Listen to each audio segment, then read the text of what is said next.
Suspect sa condo shooting incident sa Parañaque City. Naingayan sa biktima kaya niya ito binaril. Detalye ng balitang yan mula kay Ranjamon Gerald Ulep. RMN Live Report. Naipong galit ang posibleng dahilan ng suspect sa pamamaril sa loob ng isang basketball court sa Azure Urban Resort Residences noong Miyerkules.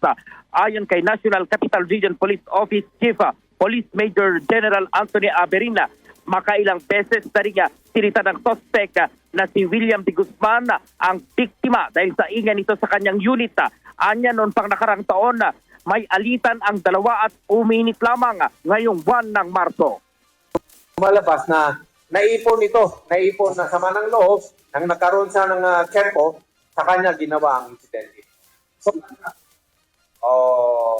parang gano'n na po yung lumalabas. Una, tapos may pagkakataon siya.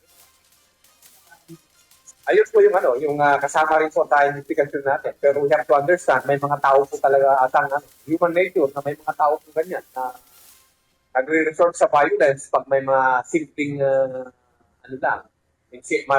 kung minsan nga, kung masigo ka lang ng konti, it will result to violence. Parang ganun po.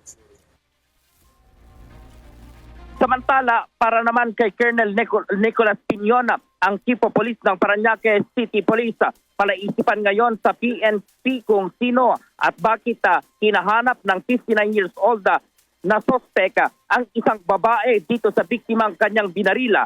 Maliban sa ingay, may babae rin anyang hinahanap ang suspect sa biktima na si Miss Palaka. Dahil ito inireport ng biktima sa security guard ang insidente bago naganap ang pamamarila na ikinamatay ng dalawang katao. Natok niya na yun nga, yung ingay at may hinahanap po siyang babae. So, nag-report itong biktima nung pagkatapos ng insidente na nag-report siya sa security. And then, naulit po ito, mga last week din ng February, itong tweet. Sino pa yung hinahanap na babae?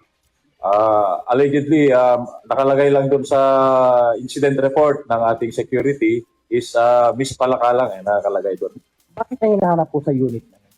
Yun nga, so hindi maintindihan ng biktima natin, kaya nire-report po niya sa security.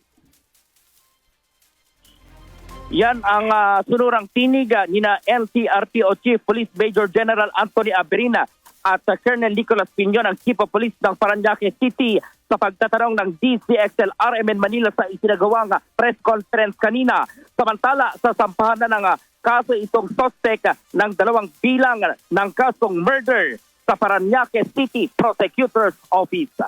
Kasama mo sa DCXL RMN Manila, Radyo Man Gerald P. Ulep, Tataka, RMN.